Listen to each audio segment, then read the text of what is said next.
ನನ್ನ ತಂಗಿಗೆ ನಾನು ಏನಾದರೂ ಹೇಳ್ಕೊತೀನಿ. ನಿಮ್ಮಮ್ಮ ನೋಡೋ ನನಗೇನೋ.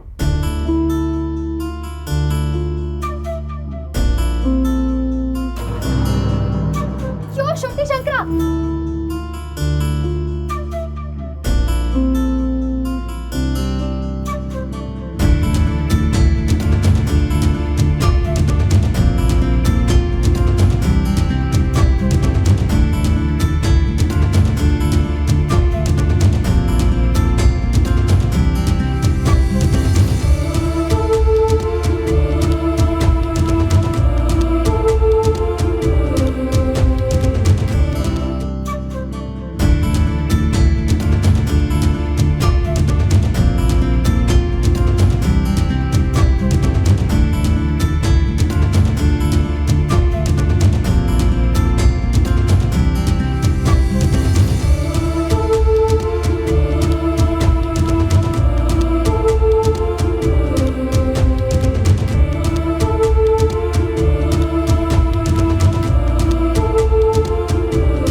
ನಾನೇನು ಬೇಕು ಅಂತ ಬಿದ್ನ? ಸುಮ್ಮನಿರ್ಲಾರ್ದೆ ಕೈ ಹಿಡಿದು ಅನ್ನೆಸೆಸರಿ ಸೀನ್ ಕ್ರಿಯೇಟ್ ಮಾಡಿ ಈಗ ನನಗೆ ಹೇಳ್ತೀಯಾ? ಅಲ್ಲ, ಅದು ಹೊರಗೋಗಿ. ಅದಕ್ಕೆ ಹಾಗೆ ಹೇಳ್ತಾರ? ಸ್ವಲ್ಪ ನಾದ್ರು ಕಾಮನ್ ಸೆನ್ಸ್ ಬೇಡ್ವಾ? ನಾನು ನಿನ್ಮೇಲೆ ಬಿತ್ತು ನಿನಗೇನಾದ್ರೂ ಆಗಿದ್ದಿದ್ರೆ?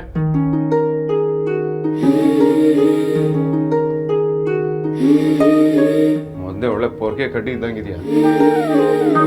ಮುರಿದೋಗಿ ನಿನ್ಗೇನಾದ್ರೂ ಆಗಿ ನಿನ್ನಲ್ದೆ ನಿಮ್ಮ ಮನೆಯವರು ನಾನೇ ಸಾಕ್ಬೇಕು. ಆ ಟೆನ್ಷನ್ ಎಲ್ಲ ಹಾಗೆ ಹೇಳಿದೆ. ಪದೇ ಮಾತು ಚೇಂಜ್ ಮಾಡ್ತಿರೋದು ನೋಡಿದ್ರೆ ಯಾಕೋ ಡೌನ್ ಮಾಡ್ತಿದ್ದಾನೋ ಅಂತ ಡೌಟು. ಏನಂದೆ? ಏನಿಲ್ಲ, ನನಗೆ ನಿನ್ನ ಜೊತೆ ಮಾತಾಡೋಕೆ ಇಷ್ಟ ಇಲ್ಲ ಅಂದೆ. ಲೈಫಲ್ಲಿ ಯಾವತ್ತಾದ್ರೂ ಸಿಚುವೇಶನ್ಗೆ ರೆಲೆವೆಂಟ್ ಆಗಿ ಮಾತಾಡಿದ್ಯಾ? ನನಗೆ ನಿನ್ನ ನನ್ನ ಜೊತೆ ಬಂದ್ಬಿಟ್ಟು ಹಡಿ ಹೊಡಿ ಅಂತ ಹೇಳಿದ. ಮಾತಾಡೋಕೆ ಇಷ್ಟ ಇಲ್ಲ ಅಂತ ನಾನ್ ಸೆನ್ಸ್. ಯೋ, ನೀನು ಹೊರಗೆ ಹೊರಟಿದ್ದೆಲ್ಲ ಆ ಕೋಪದಲ್ಲಿ ಹೇಳ್ದೆ. ಅಮ್ಮ, ಅಕ್ಕ, ಸಾರ್ಥಕಣ್ಣ, ಅದಕ್ಕೆ ಎಲ್ಲರೂ ಹೊರಗಡೆನೇ ಇದ್ದಾರೆ. ಎಲ್ಲರೂ ಕೇಳೋ ಪ್ರಶ್ನೆಗೆ ಉತ್ತರ ಕೊಡೋಕ್ಕಾಗಲ್ಲ. ಅಮ್ಮಂಗೆ ಸಮಾಧಾನ ಮಾಡೋಕ್ಕಂತೂ ಸಾಧ್ಯನೇ ಇಲ್ಲ. ಕೇರೆ ಮಾಡದೆ ಹೊರಟೋನ್ಗೆ ಇದನ್ನೆಲ್ಲ ಕನ್ವಿನ್ಸ್ ಮಾಡೋಕ್ಕಾಗಲ್ಲ ಅನ್ನೋ ಕಾಂಟೆಕ್ಸ್ಟ್ ಎಲ್ಲ ಹೇಳ್ದೆ. ಆಯ್ತಾಯ್ತು, ಮುಂದಿನ ದಾರಿ ಏನು ಅಂತ ನೋಡು. ನನಗೆ ಜಾಸ್ತಿ ಓದ್ತಿರೋದಕ್ಕಾಗಲ್ಲ. ನಾನೇನು ಆಸೆ ಪಟ್ಟು ಎಲ್ಲಿದ್ದೀನ? ಅವರೆಲ್ಲ ಹೊರಗೆ ಹೋಗೋವರೆಗೂ ನಾವು ಇಲ್ಲೇ ಇರಬೇಕು, ಬೇರೆ ದಾರಿನೇ ಇಲ್ಲ. ಎಲ್ಲ ನನ್ನ ಕರ್ಮ. ಜಗತ್ತಲ್ಲಿ ಕೋಟಿಗಟ್ಟಲೆ ಹುಡುಗಿರಿದ್ರು ಆ ವಿಕ್ರಾಂತಿಗೆ ಲವ್ ಮಾಡೋದಕ್ಕೆ ನಿಮ್ಮ ಅಕ್ಕನೇ ಬೇಕಿತ್ತ?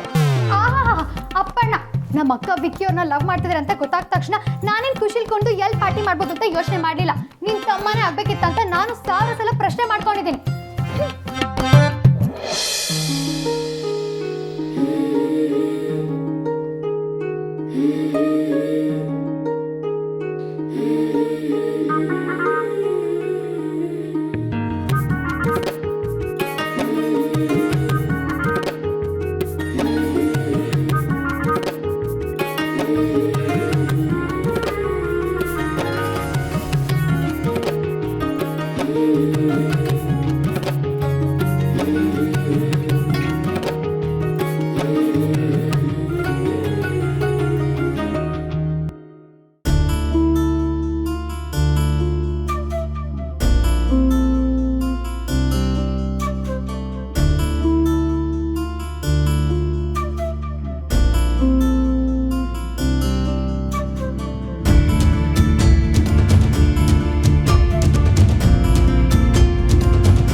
ಆದ್ಯಾ, ಇನ್ನು ನೀನೇ ಸರಿಯಾದ ಜೋಡಿ ಕಣೆ. ಸರಿಯಾಗಿ ಮುಗ್ದಾರ ಹಾಕಿದ್ಯಾ. ಮಾತು ಕೇಳಿಲ್ಲ ಅಂದ್ರೆ ಸ್ಟ್ರೈಕ್ ಮಾಡಾದ್ರೂ ಮಾತು ಕೇಳಿಸ್ಬೇಕಲ್ಲ ಚಿಕ್ಕತ್ತೆ. ಕರೆಕ್ಟಾಗಿ ಹೇಳಿದೆಮ್ಮ. ಅದೇ ಒಂದು ಕೆಲಸ ಮಾಡು, ಮದುವೆ ಮುಗಿಯೋವರೆಗೂ ಇವನನ್ನ ಕರ್ಕೊಂಡು ನಮ್ಮ ಮನೆಗೆ ಬಂದ್ಬಿಡು. ಮಕ್ಕಳು ಖುಷಿ ಆಗ್ತಾರೆ, ಮನೆಗೆ ಒಂದು ಕಳೆ ಬರುತ್ತೆ. ಚಿಕ್ಕತ್ತೆ, ಈ ವಿಷಯವಾಗಿ ಆಗಲೇ ಸಾರ್ಥಕ್ಕೆ ಹೇಳಿದ್ದೀನಿ. ನಾವು ಮದುವೆ ಮೊದಲೇ ಹೋಗಬೇಕು. ಅವರೆಲ್ಲ ನಮ್ಮ ಮಧ್ಯದಲ್ಲಿ ಎಷ್ಟೆಲ್ಲ ಓಡಾಡಿದ್ದಾರೆ ಅಂತ. ಒಳ್ಳೇದು ಕಣೆ, ನಿನಗಿರೋ ಬುದ್ಧಿ ಇವನಿಗಿಲ್ಲ ನೋಡು. ಅಯ್ಯೋ ಚಿಕ್ಕಮ್ಮ, ಆ್ಯಕ್ಚುಲಿ ಇದು ನನ್ನ ಡೈಲಾಗು. ಇವಳು ತಾನೇ ಹೇಳಿದ್ದು ಅನ್ನೋ ಥರ ಬಿಲ್ಡಪ್ ತಗೋತೀಳೆ.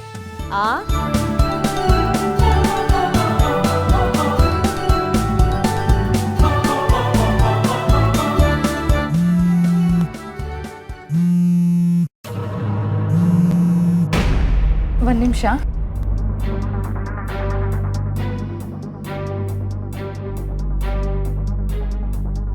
ಸಿಗ್ತೀನಿ ವಿಕ್ರಾಂತ್ ಅವರೇ. ನಾನು ಅಮ್ಮನ ಜೊತೆ ರೂಪ್ ಸಂಗಮಿಗೆ ಬಂದಿದ್ದೀನಿ. ನಾನು ಏನು ಹೇಳಿದ್ರು ನೀವು ಕಾಲ್ ಮಾಡೋದು ಮಾತ್ರ ಬಿಡಲ್ಲ ಅಲ್ವಾ? ಒಂದು ನಿಮಿಷ ಇರಿ, ಮಾತಾಡ್ತೀನಿ. ಅಮ್ಮ ಏನಾದರೂ ಕೇಳಿಸ್ಕೊಂಡ್ರೆ ಕಷ್ಟ.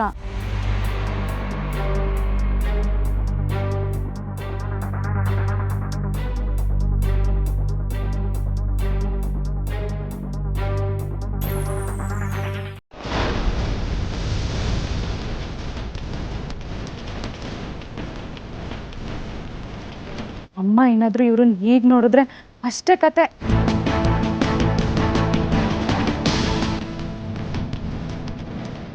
ನೀನು ತಮಾಷೆ ಮಾಡದೆ ಬಿಟ್ಟಿಲ್ಲ ಕಣ ಸಾರ್ಥಕ. ಯಾರ್ದಮ್ಮ ಫೋನು? ಅಮ್ಮ, ಅದು ಅಂಜು ಫೋನ್ ಮಾಡಿದ್ಲು. ತುಂಬ ಹೊಟ್ಟೆ ಹಸಿತಿದೆ ಅಂತ ಹೇಳ್ತಿದ್ಲಮ್ಮ. ಹಸುವಾಗ್ತಿದೆಯಂತ? ನಾನು ಮನೇಲಿ ಅಡುಗೆ ಮಾಡಿಟ್ಟು ಬಂದಿದ್ದೀನಿ ತಾನೆ, ನೋಡೋಕ್ಕೇನಂತೆ ಅವಳಿಗೆ?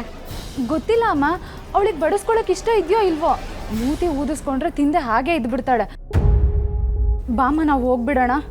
ನೋಡಿದ್ಯಾ ಆದ್ಯ, ನನ್ನ ಹೆಣ್ಮಕ್ಳು ಒಬ್ರಿಗಿಂತ ಒಬ್ಬರು ವಿಚಿತ್ರ. ಇಲ್ಲೊಬ್ಳು ತನ್ನ ಮದುವೆಗೆ ತಾನೇ ಸೀರೆ ಕೊಂಡ್ಕೊಳ್ಳೋಕೆ ಬಂದಿದ್ರೆ, ಇನ್ನೊಬ್ಳು ಮನೇಲಿ ಕೂತ್ಕೊಂಡು ಫೋನಲ್ಲಿ ಕೆಲಸ ಮಾಡಿಸ್ಕೊತಿದ್ದಾಳೆ. ಆಮೇಲೆ ಚಪ್ರದ ಪೂಜೆಗೆ ಸ್ವಲ್ಪ ಬೇಗ ಬರಬೇಕು. ಇವನ್ ತಪ್ಪಿಸ್ಕೊಳ್ದಿರಾಗ ನೋಡ್ಕೊಳ್ಳೋ ಜವಾಬ್ದಾರಿ ನಿಂದು.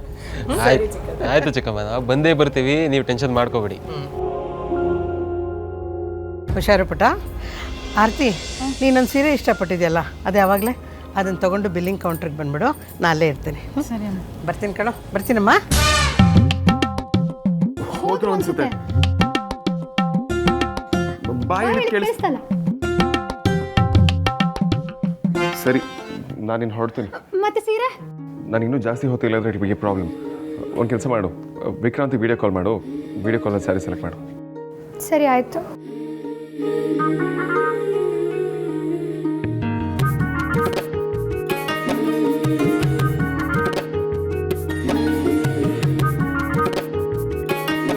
ಯೋ, ನಾನೇನ್ ಮತ್ತೆ ಬೀಳಲ್ಲ. ಇಟ್ಕೊಳ್ಳೋ ಆಸೆ ಎಲ್ಲ ಏನ್ ಪಡ್ಬೇಡ. ಶಡಪ್. ನಾನು ಹೇಳಿದ್ದಕ್ಕೆ ವಾದ ಮಾಡಿದ್ರೆ ಸೈಲೆಂಟಾಗಿ ಒಪ್ಕೊಂಡಲ್ಲ ಅಂತ ಶಾಕ್ ಆಯಿತು, ಅದಕ್ಕೆ ನೋಡ್ತಿದ್ದೆ. ನಾನೇನ್ ನೀನಾ? ಮಾತಾಡಿದ ಮಾತಲ್ಲಿ ನಿಜ ಇದ್ರು ತಂದೆ ಸರಿ ಅಂತ ಈಗ ಮುಂದಿಟ್ಕೊಂಡು ವಾದ ಮಾಡಕ್ಕೆ? Not even for a minute ನಿಂಕಲ್ ನಾರ್ಮಲ್ ಆಗಿರೋದಕ್ಕಾಗಲ್ಲ ಅಲ್ವಾ? ನೀನು ದೊಡ್ಡ ಮೆಂಟ್ಲು ಅನ್ನೋದ್ರಲ್ಲಿ ಡೌಟೇ ಇಲ್ಲ.